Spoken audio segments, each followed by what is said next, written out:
Let's be real, man. Episode 184. How y'all doing? I'm lovely. Just staying Bless, away bro. from Mississippi right now. But it Listen. is what it is. I'm good, bro. Help, please, if y'all can, try to send some water to Jackson because they desperately need it. Is that bad? Yes, it is. It is. We'll get into it because it's a lot to unpack with Mississippi. But how y'all doing out there? Let's be real. What's good? We know somebody who ain't wake up straight. Yeah, man. 3-man weaving it today, man. Skyler, man. Be safe out there in Pittsburgh, my guy. She did know he got busy. His daughter's birthday, so happy birthday to baby Alea. Yeah, we back here, fellas, but let's get ready for the intro video.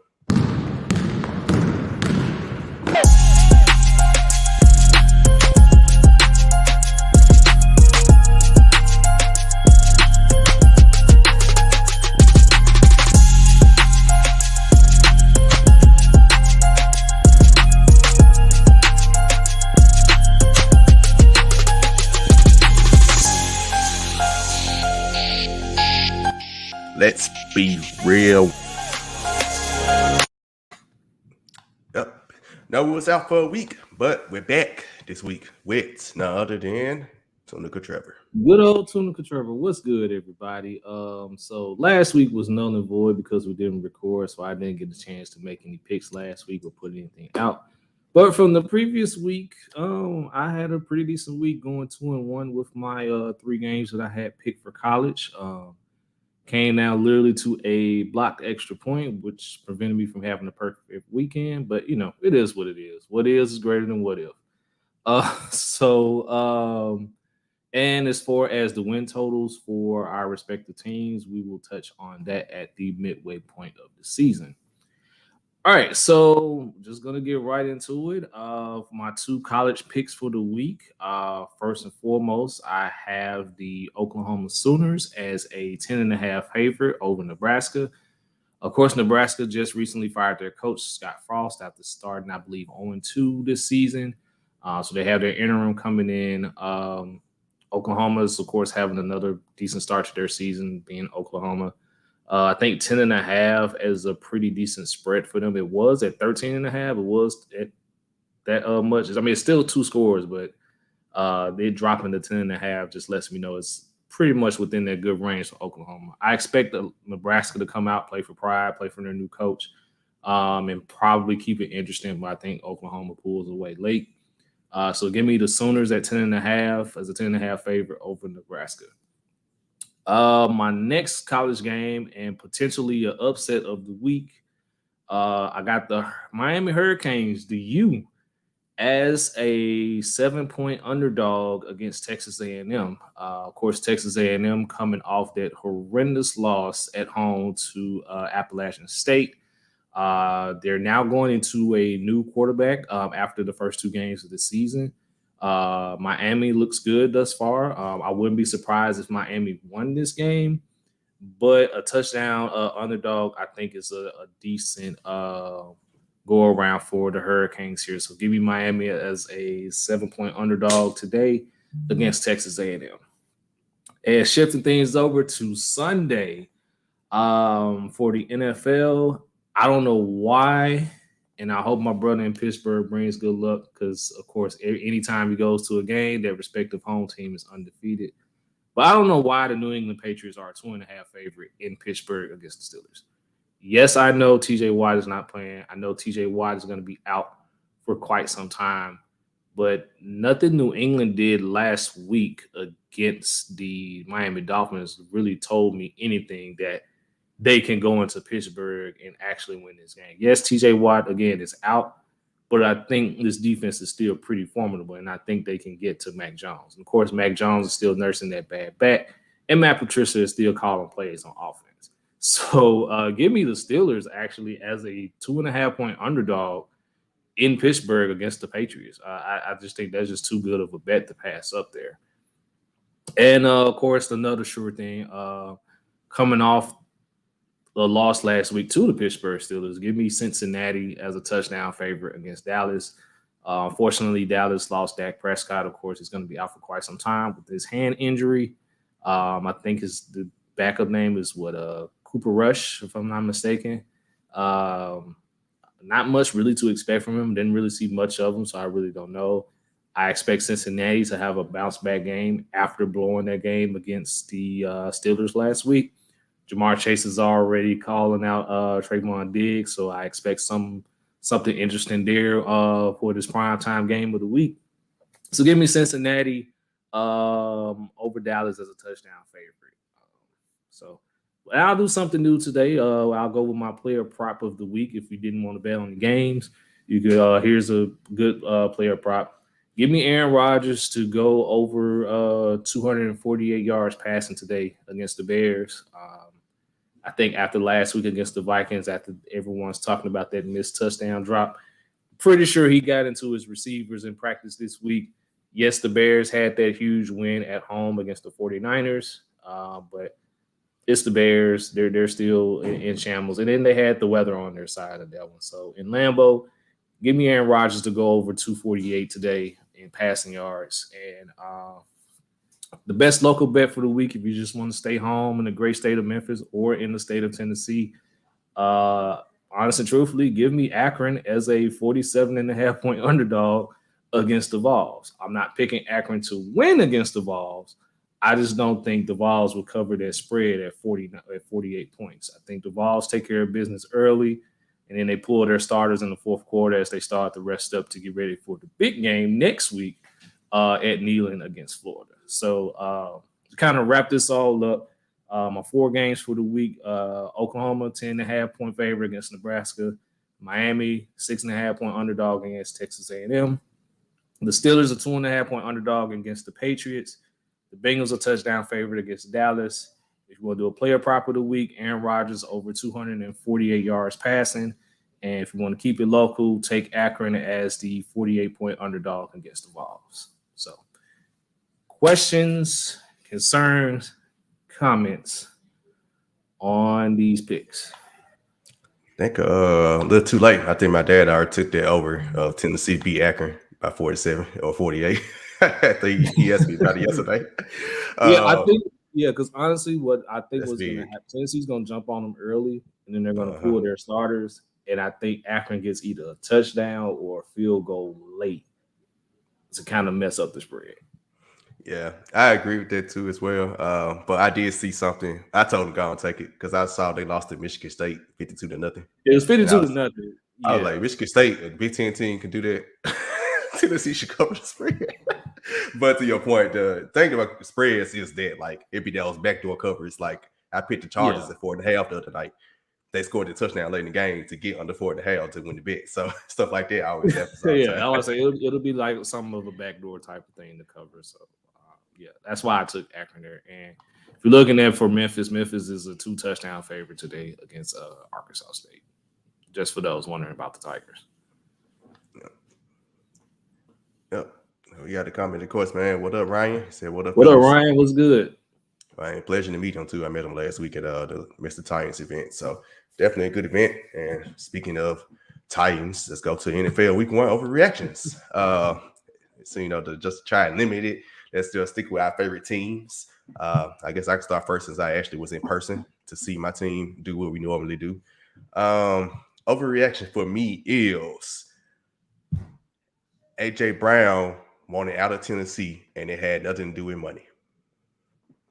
It had to do with the offensive coordinator. That's my Week 1 overreaction. That way, Todd Downing was calling plays in that damn game last week. I can see why A.J. Brown wanted out. He wouldn't make no difference. He was still on this team. I ain't gonna lie. We was up 13-0. The first drive in the third quarter, we went 3 and out. If I was at the game by myself, I was with my guy Dom, man. Shout out to Dom. We had fun. It was a great weekend. Got to meet Ron Slay from UT. If I would have left the games out there by myself. I would just watch them on my phone on the way back to Memphis. I got 3-hour ride back home. I could watch this mess on the way back home. I already knew what was about to happen. And it happened exactly how it was about to happen. To the point that I wanted New York to go for a 2-point conversion so I could just go ahead and get my butt on back to Memphis. So that's my overreaction. I think money had something to do with it, but I think it was more than just money. I think it was deeper than that. I think he knew they had the trash offense coordinator coming back. He knew the Eagles, although the Eagles are a running team, they like to pass. They wanted to pass. They tried to pass last year. So he knew more creative play calling and everything. So I think it was more than just money why he wanted out. So that's my week one overreaction. Okay. I really don't have an overreaction per se for the Steelers because nobody picked the Steelers to beat the Bengals in week one, except for me. I'm just I'll claim that because I did say in the Pittsburgh season preview that they could steal that game in Cincinnati, but nobody, listened to me. But that's okay. But if I had to choose an overreaction, it would probably one, of course, obviously was TJ Watt, because we thought when he tore his pec, it was like all the Steelers Nation was dead silent, just waiting on their report. We thought he was done for the season. And 9 times out of 10, with that type of injury, again, if it's a minimal, if it didn't require surgery, could come back in 6 weeks, which eventually was the case. But at that moment, all of us were thinking that he was going to be out for the season. But thankfully, he's only going to miss 6 weeks, and we'll get him back, I believe, in week 10 when we play against the New Orleans Saints. But another overreaction I may have is we may have found our own version of Deebo Samuel, and that is Chase Claypool. For those that don't know, Chase Claypool was our leading rusher in that game against Cincinnati and not Najee Harris. It's nothing against Najee Harris. Yes, our offensive line is still abysmal. It can definitely use a lot of improvement because Mitchell Trubisky was running for his life out there, and Najee Harris could not get anything probably until late in the fourth quarter. But utilizing Chase Claypool in the kind of role that San Fran does with Deebo Samuel is kind of a bright spot here, but it's also an overreaction because I wouldn't go so far as to say he's like Deebo Samuel, but if you're using him in that capacity to kind of get him out in open space as opposed to trying to make him be 6'5", basically make him be 6'5", which he doesn't play tall at all. But yeah. Our own quote-unquote Deebo Samuel, I guess you can call it great value Deebo Samuel, Chase Claypool, and TJ Watt. Not missing the entire season is probably my overreactions I'll have for the Steelers after week one. Nice. Also, I got one more for Tuco. It's not for the Titans, but dealing with their game. Saquon Barkley gonna win comeback player of the year. Calling it now. That's my overreaction to that performance. Not if he don't beat the guy that I got having comeback player of the year, which I run going to be C-Mac this year. So I mean this week. So that's a good time, buddy. So I think an overreaction with the Panthers is that I think overall it would probably be the loss overall, really, because if you look at Christian McCaffrey, and I guess that's an overreaction as well, he only had 10 carries. He only had literally like four or five in the first half. And I think that was kind of like I had an issue with, but at the same time, I think because it was really game one, first time, I think they wanted to see what Baker had, kind of put the ball in Baker's hands a little bit more. So I can get why people would overreact is only seeing 10 carries by Christian McCaffrey. But with the fact that Baker had 4 fumbles with him in the backup center because the backup center, we had, he's not that good. We're missing Bradley Bozeman. He'll be coming back hopefully soon. But there were like 4, screwed up passes, you know what I'm saying, that could have been erased. But, we still got them and we still was able to actually have the lead within the 1 minute mark, 1.5 minute mark. Like we had the lead. And out of all the kickers that want to miss field goals on that Sunday, the rookie is the only one that didn't miss one. So we lost by a field goal, but I think the most overreaction is Christian McCaffrey not putting the ball in his hands. It's coming because when we did put the ball in his hands, when we did look like a balanced offense, we look like a decent football team offensively for real. So I can't wait to see what we do against this Giants team. The Giants, they missing a bunch of defensive backs, so we should definitely win this one for sure. But we'll see. You got Barkley win a comeback player of the year. Hopefully, I would just like to see a good season from Barkley, period. Honestly. So that's just why I think Barkley. And you know what's crazy about the game? And that's why I enjoyed the game, because I was like, yeah, the Titans my team, but I like Saquon Barkley as well. And right. I come to see a good performance. And he put on the show. Like I was like, hey, I'm actually glad I'm witnessing this in person. As a person who was pounding Saquon Barkley coming out and actually seeing him be healthy and actually see what he is as a healthy person, so as a healthy player, a superstar. So how many yards did he have? 164. 164. We gave up like 150 to Chubb, so he'll have a pretty decent. Is that game. on the ground or is that from scrimmage? That was on the ground. I think he had like 190 from scrimmage. Ryan probably know. He said that on his show.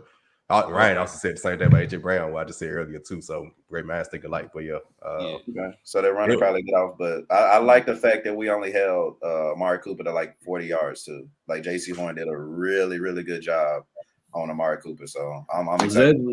I hate to be this guy, but was it really J.C. Horn or was it Jacoby Brissett not being able to find him and give him the ball? It may have been a little bit of both. I'm not knocking J.C. Horn. No. Right. Because I think he's a pretty decent corner, pretty good corner. But I just think there wouldn't be some I would hang my hat on, especially with the quarterback situation going on in Cleveland right now until Deshaun Watson gets back. So. Sure. I feel you, but Jacoby Brissett was doing pretty good. Like the third, he was good. Him on third downs for sure. So I'm like, man, if this is who the Browns have as backup, they'll be all right. Yeah, and you literally answered my question too. We're talking about the Panthers because I literally thought that y'all would actually be better if you had a more balanced attack instead of just putting the ball in Baker's hands, because that's what made him successful in Cleveland. Let's just be honest. Have a more balanced attack, and I think with him having CMC who can definitely get it done on the ground, catching it out the backfield. I just think this first game for y'all was, like you said, just wanting to see what Baker can do. Now that you know that you could probably have a little bit more success with a more balanced attack, we'll see how you guys are looking in week 2. And it's just the game flow as well. Like, he's going against his favorite team. This is his first time, like, actually in a Panthers uniform regular season. Like, let's see what you can do. You know what I'm saying? It wasn't too bad, you know what I'm saying? But that balanced attack is where we're going to get a lot of opponents. So, Yep. And, of course, we missed the show last week. So what we'll probably do is going to do NFL our season award predictions. I'm probably do it middle of the season-ish, sometime in October. It's just push it back to there. And plus, we probably have a better gauge on who actually could win the actual awards at that time. So a lot of news happened this week, so it's kind of hard to add to this week, all the other stuff that happened. It's kind of hard to pass all that up, to be honest. Yeah. So, hey, apologize for that, but of course, like I said, we got busy lives every single week. Hey, maybe, last week, one of the weeks, a lot of people was going to be out. So, we good to go. Week 2 is already started, of course, if y'all saw the Chargers Chiefs game. So, we still bringing NFL content, but let's go and take it to the basketball court, to the women's basketball. Let's WNBA Finals. Trevor's Las Vegas Aces are now up 2-1 after they had a chance to end the series Thursday, but Connecticut Sun shot like 100% to win the game. Yeah, they did not miss in that game 3. I watched a little bit of it, and then I was like, yeah, I'm gonna go turn this off. Atlanta's coming on soon, so I'll I'll go ahead and just call it. Yeah, Connecticut did not miss in game 3, but for what I've seen thus far in the series, Las Vegas is just too much for Connecticut. It's inevitable at this point. I would highly be surprised, but also a little bit not surprised if Las Vegas blew this, but I don't think it's going to happen. I think Asia Wilson has that dog in her. She has that look in her eyes. She can literally see the championship there. Chelsea Gray, who I can't remember the last time she's missed a shot in the fourth quarter. I'm just going to be honest with you. Then, of course, you're getting contributions all around from Kelsey Plum and the rest of those guys. I do agree, Ryan. I think this series is over in game 4. I'll be surprised if this is back in Las Vegas. The next time I see the Aces in Las Vegas, it should be for their parade. I'm just going to be honest with you. But overall, man, I'm be honest with you, I'm kind of upset that this finals was this way because I really wanted to see the sky. But I mean, my team is there, but it is what it is. So I got Aces in 4, man. It's just that simple. Yeah, to piggyback on that, since we recorded last week, so we didn't get to talk about my Chicago Sky not wanting to smoke with the Aces because their fourth quarter was beautiful. I mean, we was up about 10 points going in the fourth quarter. I think we got outscored 15-0 to end the game. I think it was like 15-4. I think they were like 15-4 to close out the game. I don't think we scored the rest of the game for real. We scored 4 the whole fourth quarter. It was 15-4, but I think we scored 4 the whole fourth quarter. I didn't really look at it. we scored single digits in the fourth quarter. I know that much. And we was up by 10 going into it. So Candace Parker, I know she was pissed off, but hey, they won championship last year. They tired out. They were probably going to lose to the Aces anyway. The Aces are just a better team. Chelsea Gray, I don't know how she didn't make the All-Star team. The starting five, she was the only one that didn't make the All-Star team, and she's arguably Adrian Wilson's the best player, but Chelsea Gray is arguably the best player in this playoffs. Yeah, that's true. And to that point, the reason that she didn't have it because at that point in the season leading up to the All-Star game, what Chelsea Gray is on now, Jackie Young was on that during the regular season. That's why she ended up getting the nod. But yeah, Chelsea Gray, honestly, truthfully, has been the MVP of the entire playoffs. So, but we know the MVP award is going to Adrian Wilson. So it is what it is. Yep, which will be well deserved, man. And Ryan said, absolutely. Ryan said, hopefully the NBA Finals trophy is better than the All-Star trophy. I'll hope it too, man. I'll hope it too. I'll hope so too. To be honest with you, 100%. Especially considering Kelsey Plum is on the potential championship team and she wants to get that trophy. So I would really hope they have a better trophy for her. Kelsey Plum, I was about to say this group the other day. She finally had a good shooting game. She's good. She reminded me of Dylan Brooks, man. Because this whole postseason, you saw her shooting numbers. It was like 5 for 19, 2 for 10, 6 for 21. I wouldn't have said Dylan. I'd probably go on the limb and say because of the shooting numbers looking like dates. Yeah. I would have went more like James Harden. James Harden, maybe, yeah. Kelsey Plum is down there unstoppable in the regular season. But when it comes to the playoffs, it's like she can't hit a shot to save her life. I'm just sitting here because I watched game 2 and I'm sitting here, and even though the Aces were up comfortably, I'm like, I have not seen Kelsey Plum make a 3-point shot open or what have you. I'm like, at some point, I'm just looking at things to myself. At some point, those shots gonna have to start falling.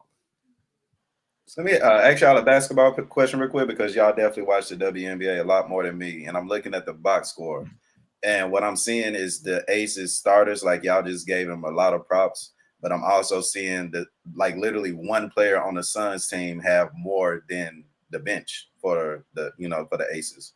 Do y'all think that fatigue may be a factor in, the starting lineup with the Aces?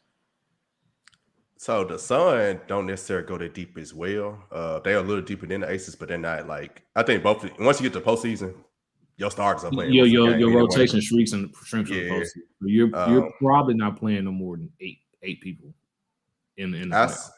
True, but still at the same time, like I said, if you look at the last box score, I don't even think anybody on the Aces scored 3 points, from the bench. Yeah. And I get the condensing, I get it, but you kind of do need a little help. Also, what happened this past game was Connecticut shot lights out, but they also finally adjusted because they're a bigger team. So they finally, I forgot who they put on. They put somebody on Chelsea Gray. They put somebody big on Chelsea Gray. I can't remember. Yeah, they finally adjusted to them having a bigger team. So I don't think necessarily the depth is hurting as much, but I think we all expect the Aces to win game 4. Becky Hammond is the best coach. She gonna adjust. Greg Popovich and shout out to John Morant. He was at game 2 as well. I told everybody this is literally like the Warriors when they switched from Mark Jackson to Steve Kerr. Yep. The Aces were already dogs. They just needed somebody to adjust their offense. And that's another thing too. The Aces are very star heavy compared to the Connecticut Sun. So there you go. Yeah. So I think they one game it finally benefit the Sun, but overall, I think the Aces will still pull it out. Becky Hammond, she been coaching circles around these coaches this postseason. The Seattle series is still marvelous. Goodness, I would probably put that in top 10 all-time basketball playoff series, NBA or WNBA. I'm just gonna be honest with you. That's just how great the Storm and the Aces were in that series, both teams. So. Yeah. And basically, what the Aces are now is what Golden State was when Kevin Durant was there, basically. Yep. Gotcha. For comparison's sake. So, it'll hurt some, but they probably still gonna win, type of thing. All right. Because they just got the better. Yeah, because then with Becky Hammond, I'm knowing her and how great she is of a coach. I don't think this gets out of Connecticut with the Aces losing. Yeah, I truly don't think this gets out of Connecticut. Yeah, we're gonna be shocked people next Saturday for this series. If it's going to a game 5, I promise you. We're gonna be shocked if the Connecticut Sun win the game Game 5, period. But yeah, I do expect the ending for it. But them having another home game and winning and taking it back for Game 5. Not complete shock, but I expect the Aces to win Game 4. But the Aces, if they come back and lose the series, the Aces, I don't know if they can recover because they've been on the edge the last couple of years and they've had the best team the last couple of years, talent wise. So it's like this time to finally get over the hump. So no, I say I think this is it because I think Chelsea and Asia see it. It's right there, and I think they're gonna do everything they can to make sure they get it done. Yep. Well, let's go on break for a second for a word from our sponsor. Let's Be Real Media is pleased to announce we are sponsored by Ralph Brand. Ralph culture is surrounded by skates, punk, and hip-hop art. We are looking forward to co-designing materials for this journey with them. Please visit Ralph. Let's Be Real Media is pleased to announce we are sponsored by Ralph Brand. Ralph culture is surrounded by skates, punk, and hip-hop art. We are looking forward to co-designing materials for this journey with them. Please visit ralphbrand.com for purchasing merch now and for future collaborations with Let's Be Real Media.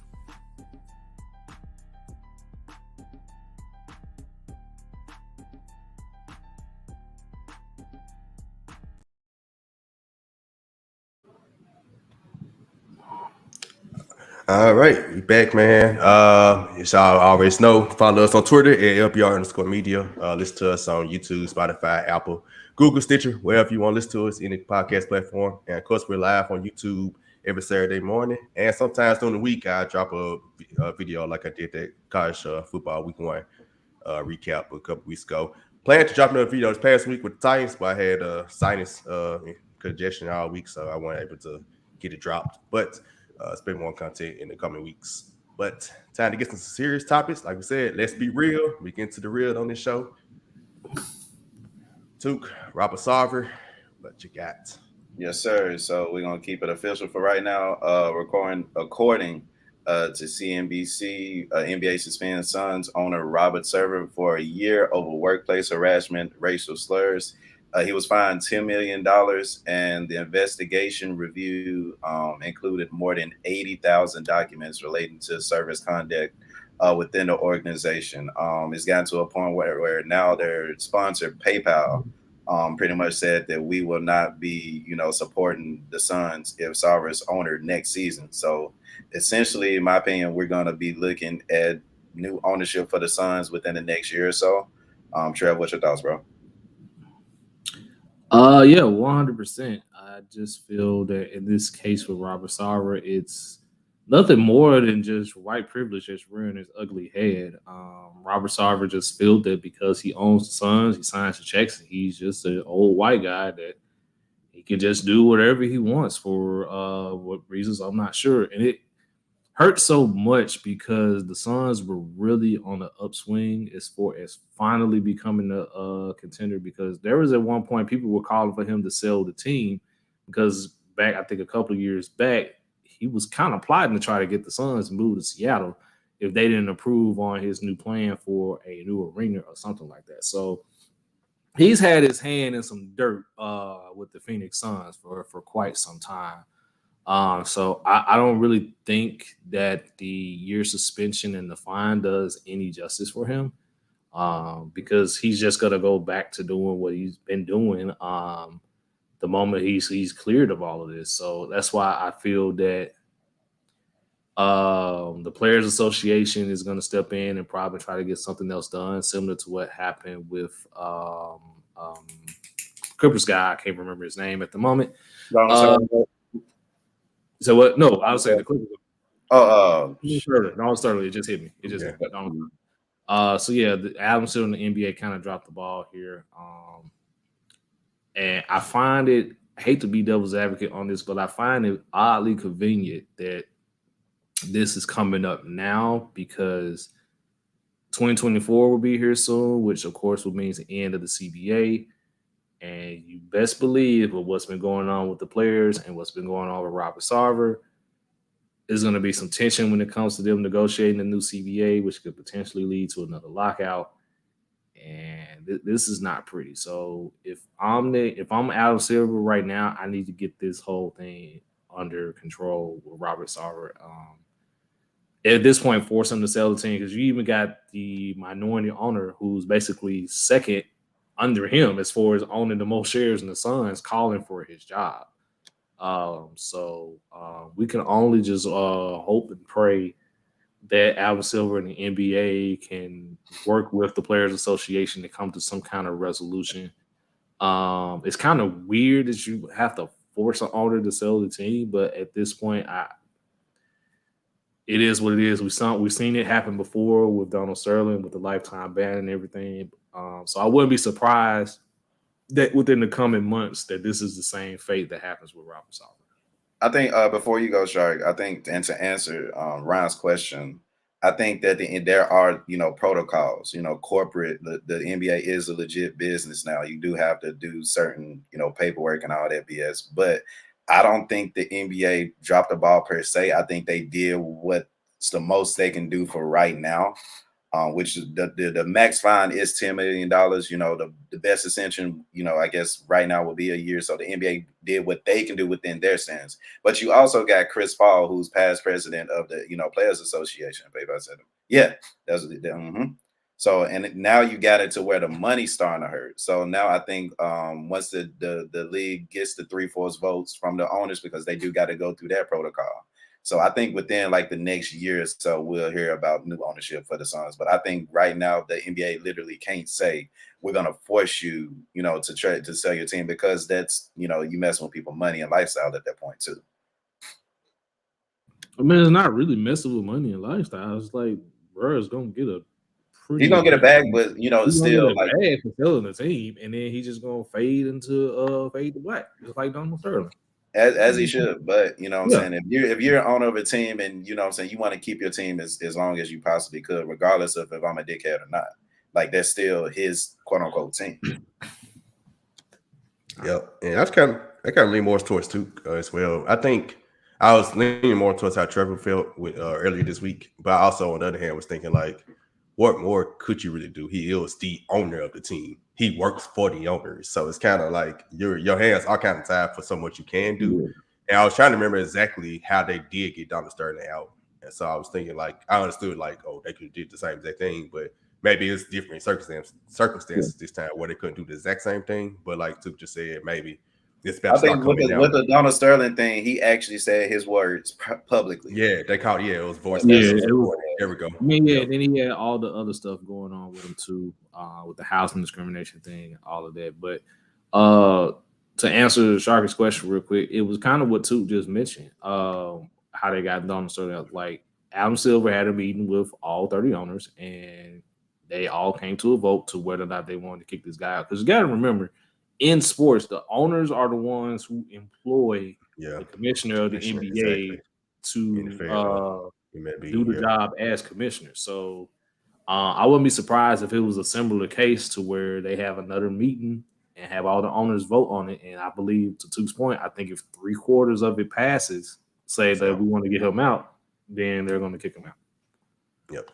I respect that. And I also like, well, I don't like, but, like Chris Paul, he was in LA when that stuff darn starting to happen. He's in Phoenix when this happens. It's like, dang, bro, like everything he go to, like he followed. Now, I'm pretty sure there are more. Damn, bro, that's funny.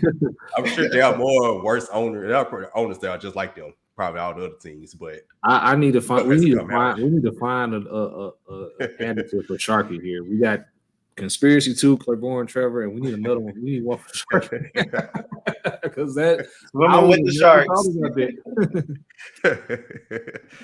Jared started to spit out the other ones. That was the difference. That probably be true. Yeah, because he showed and they showed him like him. NFL, we need something with Dan Snyder ASAP. We need to find this on that one because at very least I can say this NBA they finally came to something with Robert Sarver. Man, it not been what we wanted, but something finally happened. Dan Snyder, this stuff we've been hearing about for years. Robert Sarver, we just heard about last year. And it's probably still going on if you really want to think about it. So at least I would commend NBA on this. Something finally happened, and more is probably going to happen. It's simply it's gonna for the NFL to actually say something. It's gonna take something that's really gonna hit them and affect the money for them to really get serious. Yeah, you just lost PayPal. Yeah, I know. Yeah, you're talking about NFL. NFL. NFL. The Commanders. Yeah, with the demand, it's gonna take a serious Yeah. sponsor to say, "Hey, we're not gonna sponsor you anymore," and then folks are gonna really start listening. So basically, NFL owners are worse than NBA owners. Is what we A lot worse. A lot worse. Ain't no non-black. It's true. It's true. It's funny. Like I'm just we finally reading got up- minority black owner, I think, for the Broncos or something. Or did they get that position? If I ain't mistaken, I need to look that up. I think it's minority. I think it's a minority black Minority owner. though. It's still not like it's a part of. He's part of a group, owned yeah. by, of course, a white guy. Minority is like vice president. Now we need a president. We need an Obama in this month. Hey, Michael Jordan on the one NBA. Who is Michael Jordan on the one NBA? Or if I'm missing, you got a lot of celebrities that are like minorities. I know. Yeah. Nah, he's talking about like top. That's like top. Yeah, like top. Top Like Justin Timberlake got stake in the Grizzlies. I think Bob Johnson is. I think Bob Johnson is the owner of the team, if I'm not mistaken. No, it's MJ. It's just MJ. Okay. Talking about for the Hornets. Yeah, it's MJ. It's just he MJ. bought it from Bob Johnson. So yeah, it's MJ. Gotcha. Come on, basketball mind, Trev. Basketball mind, Trev. My God, all the names. Come on, man. But I'm just. I got too many of them, man. I got one. He's just got a stick. I ain't gonna lie to you. Hey, man, you wear multiple hats, man. Then we gonna get on this game, and you gonna wear one more hat. I'm looking at my desk right now. I just got to put that junk together, and I just got to get a monitor to put in here. Once I do all of that, it's off and running. I ain't even lie to you. One thing about this Sarver case, though, just kind of getting back to it, is like I find it funny how when the NBA's come and net him, he's always making some kind of excuse. So, like, he is one thing. ESPN did a good job with that article. It says one day when Earl Watson was the coach, like one of his first games, he came up to the locker room. It's like, yo, why Draymond Green get to run up a court and say the word nigga? So I'm like, Earl Watson was like, nah, you can't say that. You know what I'm saying? It's been occasions where he would go around and having his wife in a bikini and sending the picture around. You can't do that. You know what I'm saying? We talk about some of the co-owners of the Suns, and one of the quotes, it says, the level of misogyny and racism is beyond pale. It's embarrassing as an owner. So when you got quotes like this and people even within the organization coming out and saying that he shouldn't be owner, I think we're kind of gonna start seeing the same thing that we saw in the Donald Sterling case. Because he didn't say anything publicly per se, I think it may take just a little bit longer. I could be wrong, but because he hadn't publicly said, unless the documents and everything are unleashed and everything, but he hadn't quote unquote say anything in public, so I think it may take a little longer. Yeah, when you're saying that women shouldn't come to work just so you can stay home and care for your child, and also when you're trying to use women as a way to get free agents to come here, and not just in the way that, of course, we all know that it's being used, especially on college recruiting. Especially in college. But like literally you're using women and saying, hey, go get pregnant by this free agent and entice him to stay in Phoenix or sign with Phoenix so he can start a family in Phoenix. You saying that, it made me think about, I listened to either I Am Athlete or Pivot podcast the other day. I think with the episode, it was old episode, Taylor Warren was on the on the Pivot podcast. They talked something about our Arizona State used to do that with the women. Yeah, it's crazy. And now I understand with that other story that went viral. If you know, you know. He probably sent that woman to the bubble. If you know, you know. I'm just gonna leave it at that. So But also Taylor Warren, he said he chose Michigan over Arizona State because of that. Because he was like, man, I'm trying to go to the NFL. All these beautiful women like this. Nah, I need to. I ain't gonna. That's the hey, Pivot podcast. Shout out to them, man. Ryan Clark and them down. Right, that's hilarious. Yeah, they had John on recently. So shout out. To man, John, great episode. Great episode. Yes, great episode. Great episode. One more point I want to make is that being out here, you do kind of hear like what people have to say about the Suns. One of the things that they have said is that the stadium or arena, per se, is still old, traditional, lacking, different things like that. And it's, I'm seeing Phoenix grow progressively really into one of those bigger cities. I think getting an owner like Sarver out and getting some new leadership, new fresh blood in, that wouldn't mind spending money to help, make this situation in, playing in basketball in the arena better. I think that'll help the Suns out a lot because, like I said, people do go to the games and they literally say it's one of the most boring atmospheres to be in because you just go in and watch basketball. That's it. When meantime, of course, you come to Memphis, it's something different. You go to the LA markets, it's something different. You go anywhere else, it's different. But here, I think that now that if we can get Sarver out, I think that the Suns will be a better team, off the court per se. And to that point, and I think it goes back to the point where they was trying to where Sarver was really trying to push. It was a shady way of doing it. Was trying to push to get a new arena built and threatened to sell the team and move it to Seattle a couple of years ago when he didn't get it way. So now by him getting out and you give this new, this fresh new blood in, possibly a new arena, possibly improvements can be made to make the arena a little bit more attractive for people to come to Suns games rather than just coming to the game because it's a whole different experience at FedEx Forum, it's a different experience at Crypto.com Arena. I almost said Staples Center again. I had to remember that it's not that. So yeah, I think once Sarver is out of there, I think things can finally be on the up and up for the Phoenix Suns, but we'll see. And that's you think about like the Lakers, the show Winning Time and the Lakers documentary is on Hulu right now. How Jared Butts made sure they had entertainment in the arena. He the one, I guess, who probably really started all of that to make sure like they had dancers and different things. And just what you said that about Phoenix, it's like, wow, there's really a team that don't do that right now. And that's kind of wild to think about. But let's move forward from one crazy case to another. Doesn't shock me, Mr. Brett Favre. I knew it's the reason I never liked him.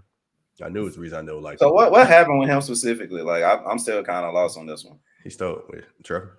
I could take the reins on this. So a couple of months back, it was a case that had just because I saw this on the news. It was a case being brought up in Mississippi where just a list of people, prominent former athletes, former guys in pop culture, were part of a welfare scam where they were taking money from Mississippi's welfare program and just lining their own pockets with it. And among those people, Brett Favre was included. Former Oklahoma running back Marcus Dupree was included. Former wrestling great Ted DiBiase was included. It was like a bunch of people included in this. So with Brett Favre, he recently took this money that he stole again from the Department of Human Services, from the food stamp people in Mississippi, and used that to buy a new volleyball court for his daughter on the campus of Southern Mississippi in Hattiesburg. However, it goes a little bit deeper than that. So the ringleader of this whole scam is actually Mississippi's current governor, Tate Reeves, and their former governor, Phil Bryant.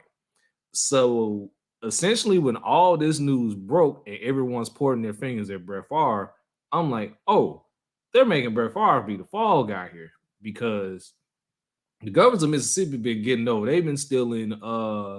They've been doing this for years. The current governor and the former governor have been taking money from Mississippi's food stamp program for years.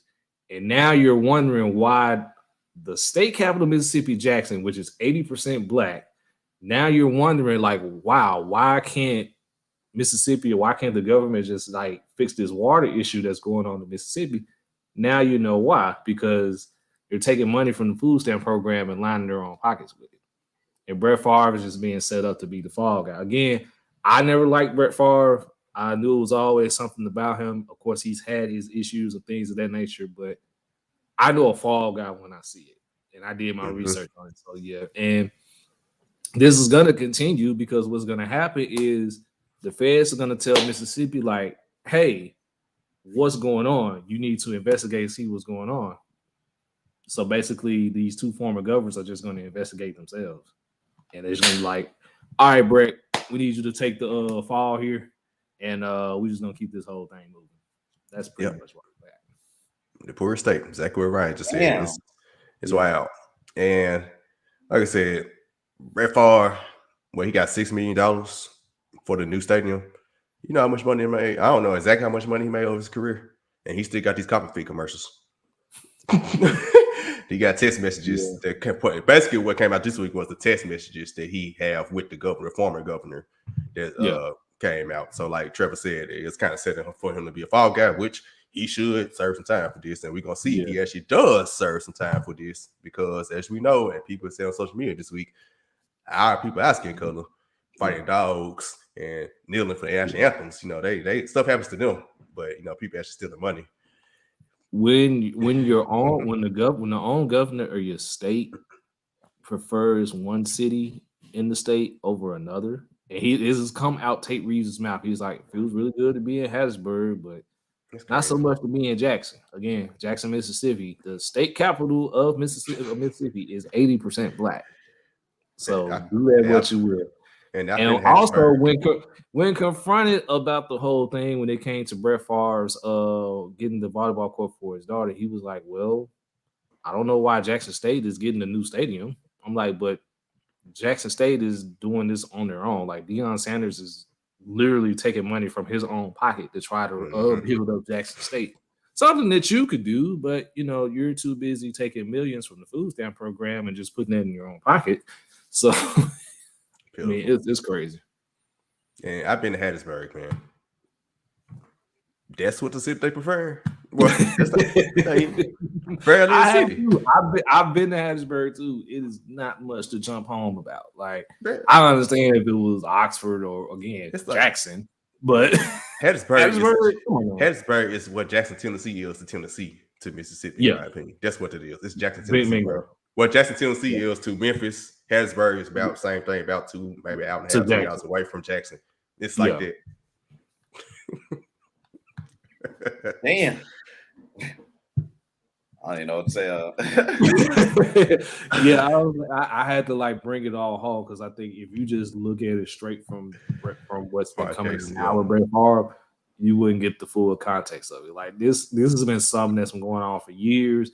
The story was broken like months ago, and I wonder like what had happened with the story because I'm like, that's interesting. We got all these people in Mississippi taking millions from food stamp program with this welfare scam. Like I know something about to come down on that. And now that I know that the governor was behind it, I was like, oh yeah, that's why ain't nothing happening right now because the governor is in on it. Pitiful. And Ryan, he said Clarksdale, baby. He from Clarksdale, Mississippi. So Clarksdale, okay. Shout out. That's actually my dad, my family. They're from Clarksdale as well, where they grew up in Clarksdale. My dad's actually born in Chicago, but they grew up in Clarksdale. So yeah, same kind of. I didn't grow up there, but I normally go down there a lot. So Mississippi, man, and you know what? The not just even Mississippi, but the government period has always been corrupt. You hearing so much about fraud cases now. Like it's like last year with the NBA players. Before that, the NFL players couldn't import it. Was it couldn't import it, or it was? Yeah, I have to go back and research. I had to look. I think it was a scam going on with the NFL too. With I believe it was their pension or something. Mm-hmm. So yeah, just like with the NBA is with their whole thing with those players. So yeah, it's a lot going on, man. If you dig deep enough, you'll find something. I promise you.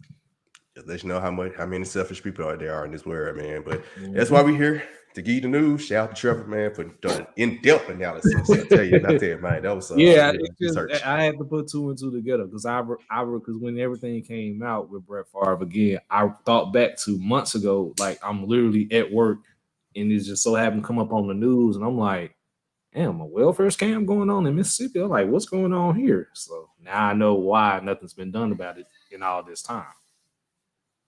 Nice. All right, man. Anybody else in trolling now? If not, we kicking it. I need to try to get a troll now. I haven't been able to get one, but well, guess what? I got one. Let's go. Yes, let's go. All right. Man, I don't know why I thought about this. Dang, I think I forgot it. Oh no, I know I got it. I don't know. I think it was on y'all last show I missed with y'all. Somebody said something. Or it was maybe the Three the Hardaway. Shout out to Three the Hardaway with Tuka, Savage, and Sheedy. I don't know if y'all did shooting guard rankings already. Yeah, y'all had Paul George. Y'all had Paul George in y'all rankings, if I remember correctly, right? Mm-hmm. All right. Who's the better number 13? Paul George or PG-13 movies? Really, this is more of a would you rather. I was like, would you rather? Yeah. Yeah. So would I rather have Paul George on the Grizzlies or watch PG-13 movies? Yep. Or watch I'm trying to think. The best PG-13 movies would be the Marvel series. I would say it's literally if you want Paul George on the Grizzlies or you want superhero movies. Right. Do you want Marvel? Do you want the MCU or do you want Paul George on the Grizzlies? Or Paul George on the Grizzlies. And that's actually because Paul George on the Grizzlies that championship. That was a good one. Damn.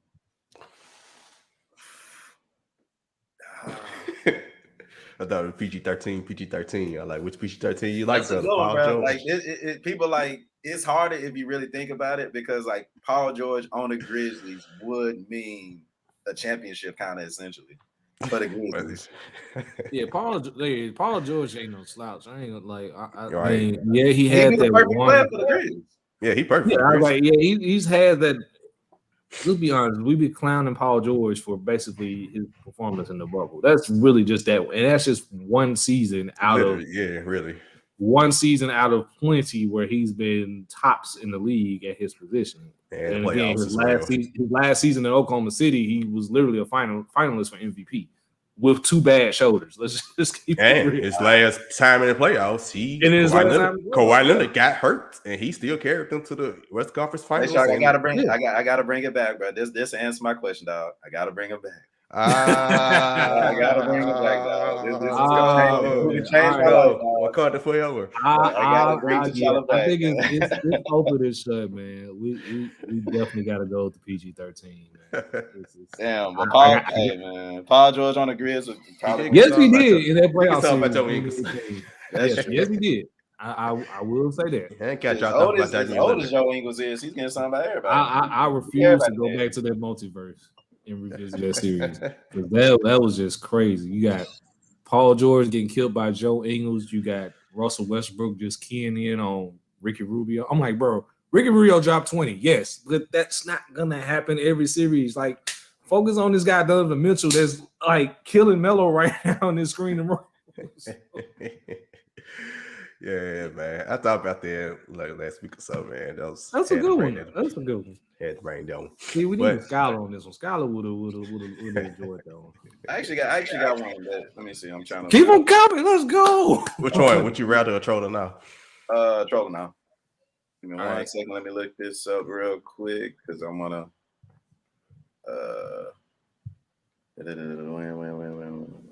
Okay.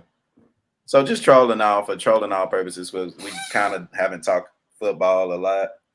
So trolling all, and I eat my words when next episode whenever we talk about it. But this Chiefs team will have a better record than last year's Chiefs team. Trolling all. What's their record? They was 11-6. No, they went 12-5. We went 12-5 last year. So we got tiebreak over. They would have a better record than last year. Mm-hmm. So that means you got them going 13-4. 14-3.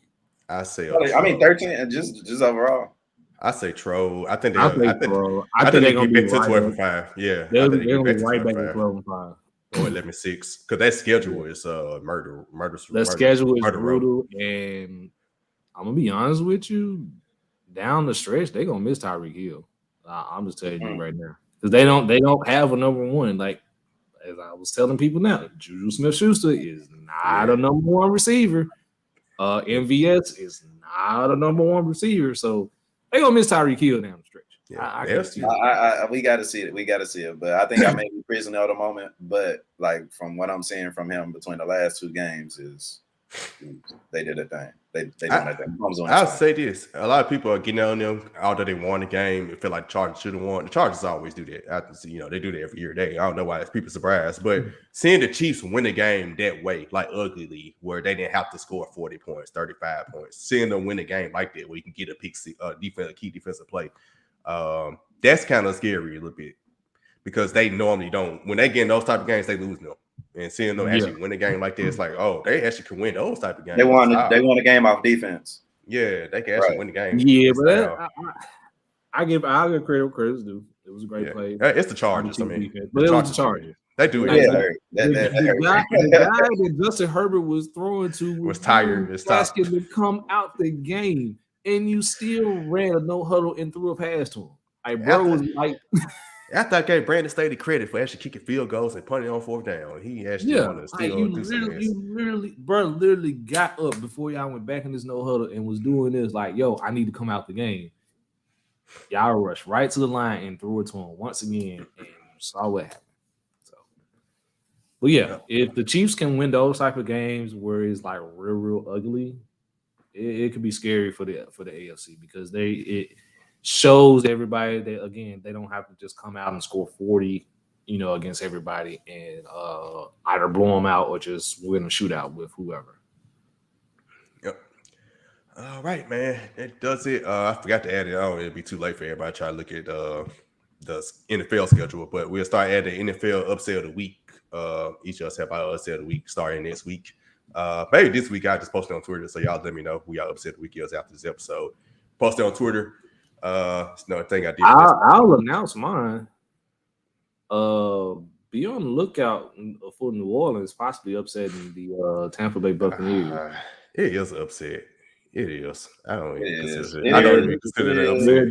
They're a 3-point underdog. I know. Tom Brady is 0-4 against the Saints. I'm surprised you didn't give us that bet because that's already. I wanted to put that one, but at the same time, I'm like, that's already in my the Saints kind of best slip. Saints kind of their performance last week was kind of iffy to me, and then week 1. I know Brady and company was horrible against Dallas, but it was Dallas. Let's just keep it a buck.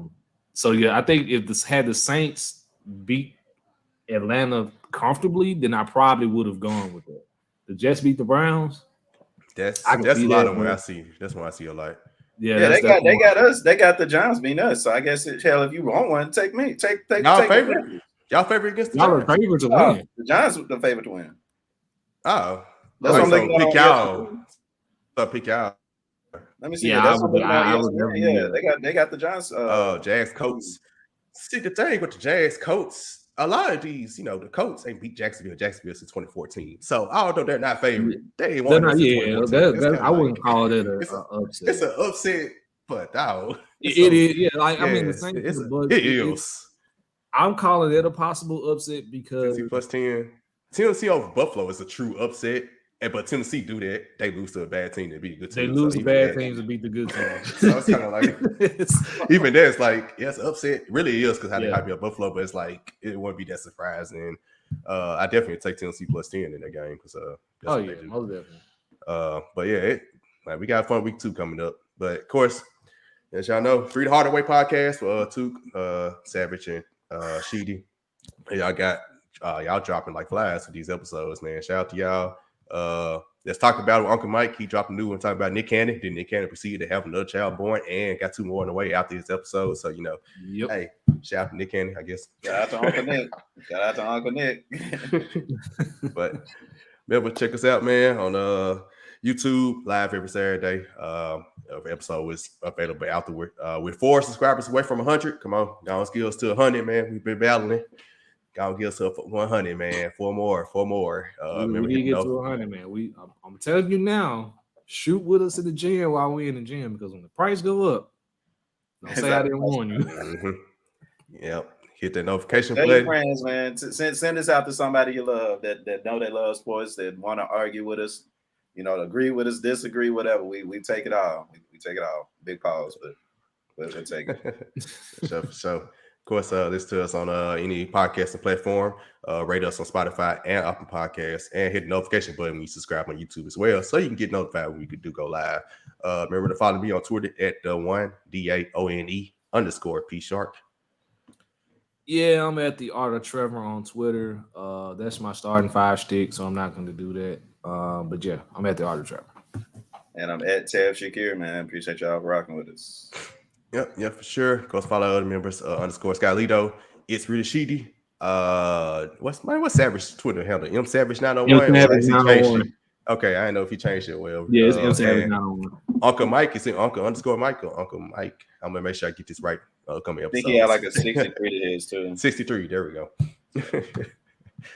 But y'all know where to follow us, man. Twitter is where we're mostly at.